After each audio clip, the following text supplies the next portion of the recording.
Ingrid está aí para uma conversa de mulher para mulher.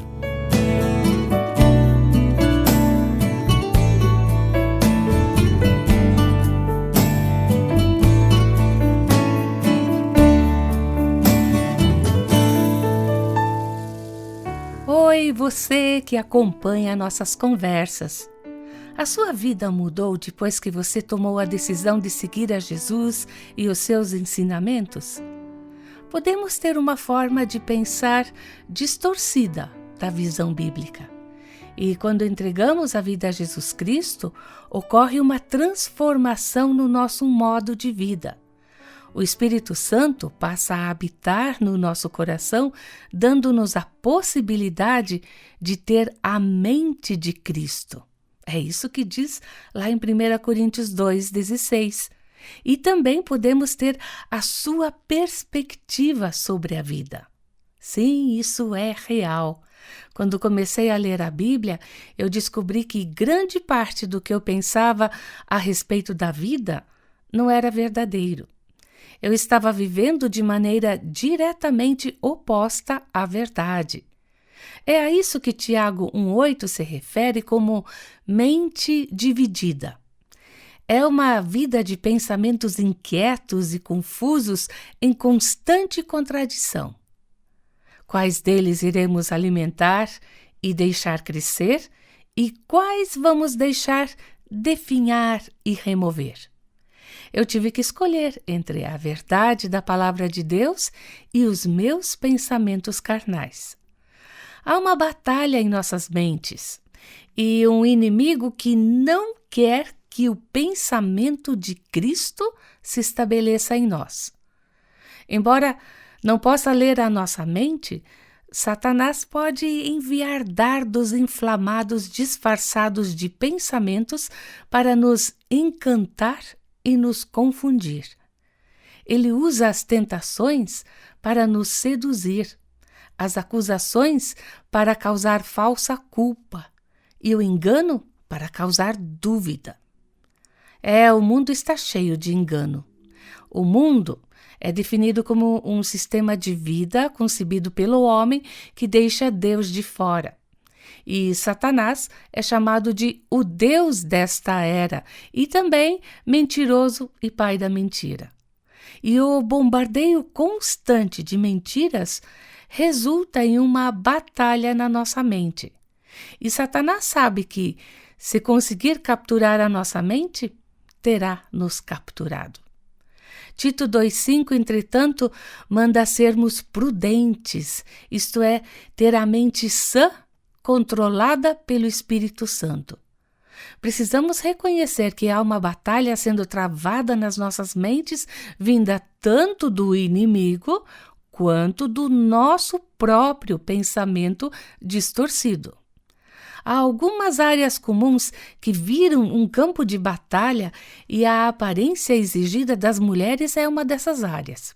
É verdade, quase se espera que as mulheres sejam perfeitas. Foi feita uma pesquisa com centenas de jovens mulheres e uma delas declarou que a imagem das mulheres na mídia continua aumentando a pressão para que sejam extremamente magras. Eu acreditava que essas imagens fossem ideais e me tornei anoréxica. Ela continuou: as mulheres não são encorajadas o bastante a considerar a sua beleza interior e a amar o seu corpo como ele é. Mas, ao invés disso, são ensinadas em nossa sociedade que a aparência é o mais importante.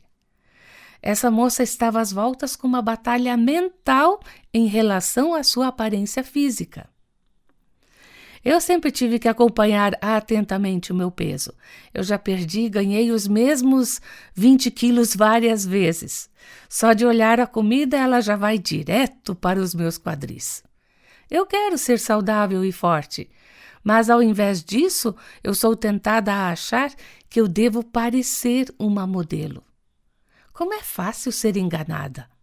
E até mesmo as modelos não parecem naturais.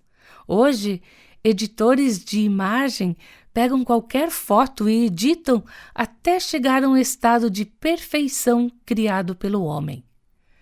E para ajudar a chegarmos a essa perfeição, oferecem-nos todo tipo, na mídia, produtos de beleza que vão muito além do simples batom.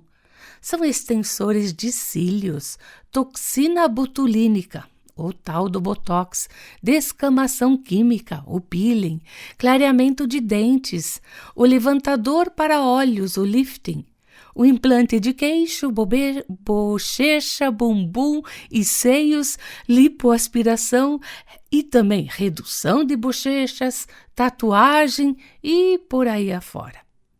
As novidades não param. E a mensagem é que nada é demais para se alcançar uma aparência perfeita, segundo os padrões definidos por Hollywood ou pela indústria da moda. Todas nós queremos ter uma bela aparência, mas quanto é demais? Certo comercial popular tocava um jingle com a letra "Eu consigo trazer para casa o bacon, fritá-lo e jamais deixar você esquecer que é um homem, porque eu sou uma mulher." É a tradução do inglês. Tudo isso enquanto uma mulher bonita passava fazendo todos os diferentes papéis. Este comercial suscitou um movimento crescente no mundo, afirmando que a mulher tem que fazer todas as tarefas e ainda por cima fazer bem. O sucesso dela é medido pela sua capacidade de alcançar altos patamares no trabalho, de manter a casa perfeita, de ser a mãe perfeita e de estar apaixonada e preparada para o marido o tempo todo. A batalha na mente nos convence da necessidade de tentarmos fazer tudo isso ao mesmo tempo, equilibrando os nossos relacionamentos e tendo uma agenda repleta. Tracy Martin menciona no seu artigo sobre a batalha da mente que este anúncio mexia comigo quando eu era jovem. Eu fui criada por uma mãe solteira que trabalhava arduamente para manter um teto sobre a nossa cabeça e para pôr comida na nossa mesa. E ela queria uma vida diferente para mim. Insistia que eu fizesse uma faculdade. Uma carreira, na sua concepção, serviria para que, quando meu marido me deixasse, como foi o caso dela, eu pudesse cuidar de mim mesma sem ficar passando sufoco na vida. Então, eu tentei criar uma vida perfeita, fazendo tudo e tentando adquirir tudo. São muitas as mulheres que vivem oprimidas por estarem com essa batalha de conquistas na cabeça. Fora a confusão a respeito do que é realmente necessário na vida, o que causa esforços constantes e sem limites para se conquistar mais e mais. E isso nos leva ao próximo dos nossos campos de batalha, a acumulação, quando o bastante nunca é bastante. Uma grande amiga minha vive em uma bela casa, mas todo lugar está abarrotado de coisas. Para adentrar em sua casa, é necessário virar-se e entrar de lado. Ela é uma acumuladora. A acumulação é uma condição tão prevalecente que hoje há reality shows na TV para descrever a vida das pessoas que sofrem desse mal, ter mais coisas do que espaço. Embora a maioria de nós não conviva com esse tipo de acumulação extrema, com frequência nós substituímos os nossos pertences, não porque algo esteja quebrado ou desgastado, mas porque apareceu um modelo mais novo ou um estilo diferente. E isso vem contribuindo para o aumento da procura por empresas que oferecem serviços de autoarmazenamento. Há reportagens que contam como a procura por esse tipo de serviço tem crescido rapidamente nos últimos anos, evidenciando que as famílias vêm acumulando itens e mais itens sem nem sequer terem lugar suficiente onde colocá-los. Nós tentamos explicar o nosso desejo infindável de adquirir coisas e mais coisas com a justificativa de dispensa de alguns itens ou a doação de outros. Claro que é bom dispensar ou doar, mas no fundo, muitas vezes, são apenas desculpas para a ânsia do consumo. A batalha na nossa mente, na verdade, é a ideia de que a vida não estará completa se não tivermos determinado produto. Os anunciantes acumulam capital nos bombardeando com marketing de evocar sentimentos como orgulho. Se você tiver mais, você está no topo. Ou de medo. Se não tiver mais, você não vai chegar no topo. Ou sentimento de inadequação. Se não tiver mais, então você não é boa o suficiente. Ou até de cobiça. Se elas têm mais, você também deve ter. E ganância. Você precisa de mais. Mais e mais. As coisas que queremos ter, juntamente com a nossa aparência e aquilo que conquistamos, podem virar ídolos. Qualquer processo de pensamento que nos afasta de Cristo tem potencial para se tornar uma rotina mental que distorce o raciocínio e a lógica. E esses pensamentos arraigados precisam ser destruídos. Os 3 campos de batalha, aparência, conquistas e acumulação, são táticas muito comuns que o inimigo usa para atacar a nossa mente. Então, como podemos nos fortalecer para essa batalha? Primeiro, tomemos o capacete da salvação, que nos protege das astutas ciladas do inimigo. Isso nos impede de sermos confundidas por proteger o nosso pensamento ao entendermos que o mundo mente, mas que Jesus é a verdade. Nós podemos usar a palavra de Deus para discernir a verdade em contraste com o que o mundo veicula. Uma mente sensata e sã pode ser desenvolvida e, assim, fornecer munição necessária para vencer a batalha. É sábio comparar tudo aquilo em que acreditamos, tudo aquilo que conhecemos e tudo aquilo que aprendemos com a palavra de Deus. Satanás começou com sutis distorções da verdade lá no Jardim do Éden e agora desenvolveu um mundo que aceita ousada e flagrante oposição à verdade de Deus. Se o nosso processo de pensamento estiver enraizado no mundo, é sinal de que a nossa mente foi atacada. Romanos 12:2 nos instrui: não se amoldem ao padrão deste mundo, mas transformem-se pela renovação da sua mente, para que sejam capazes de experimentar e comprovar a boa, agradável e perfeita vontade de Deus. Comece reconhecendo a mentira. Coisas que hoje são comuns eram escandalosas há 50 anos e resultariam em apedrejamento nos dias de Jesus.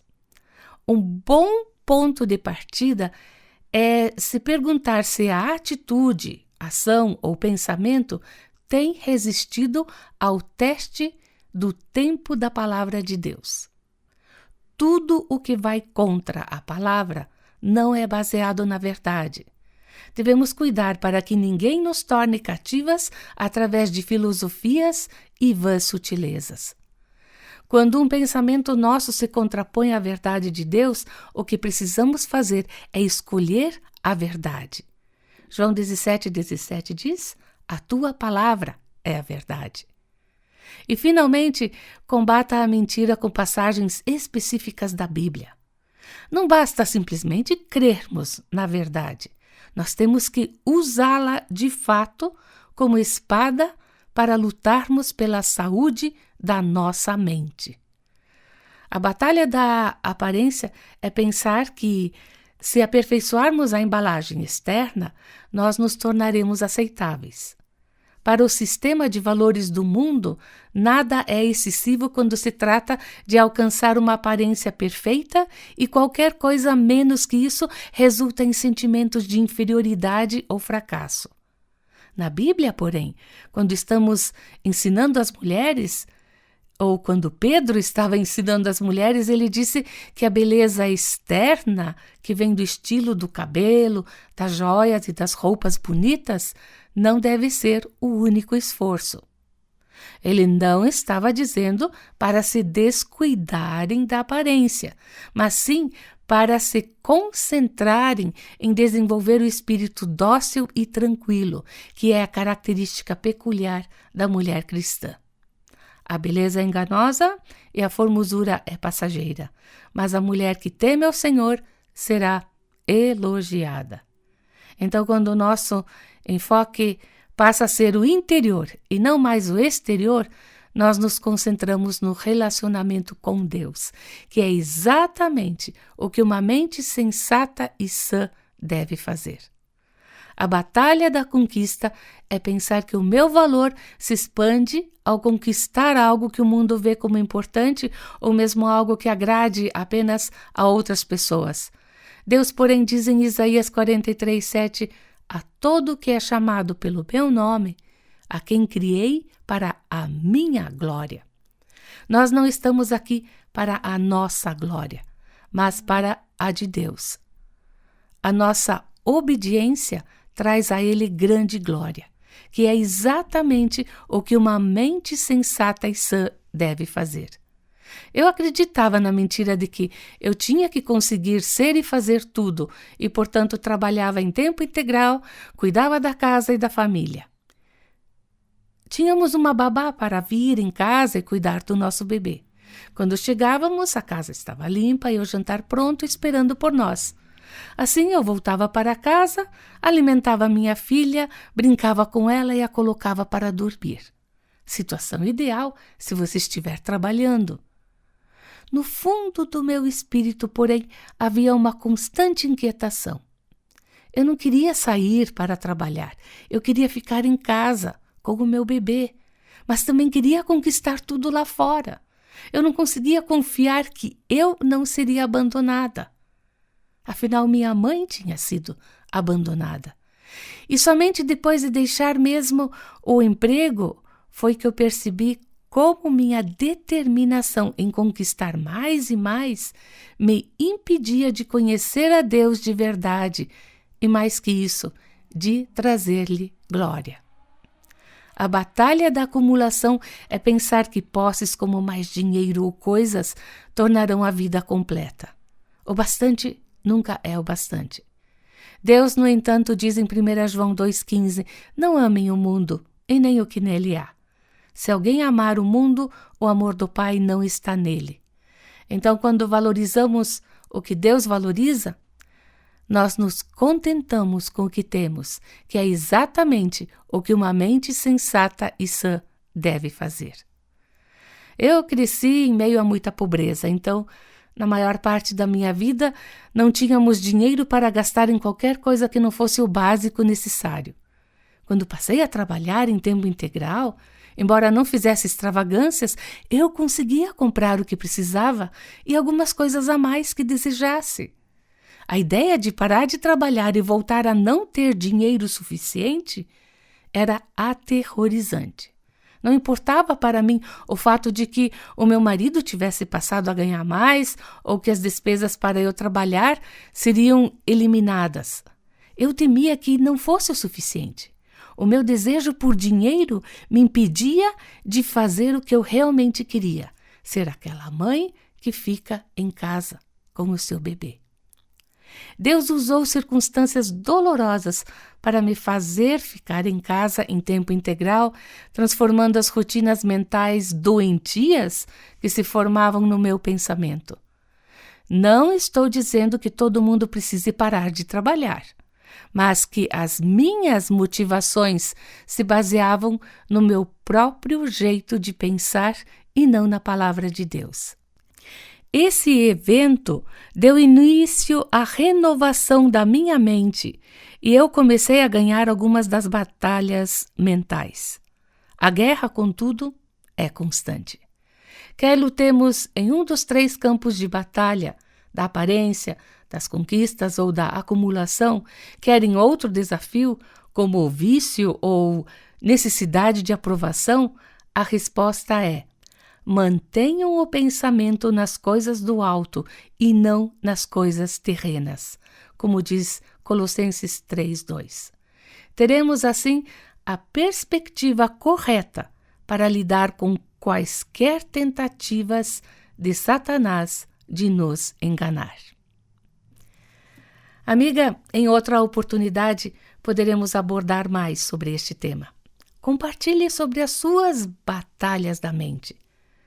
Este assunto está no livro Seja Surpreendente, do Ministério Be Amazing Brasil.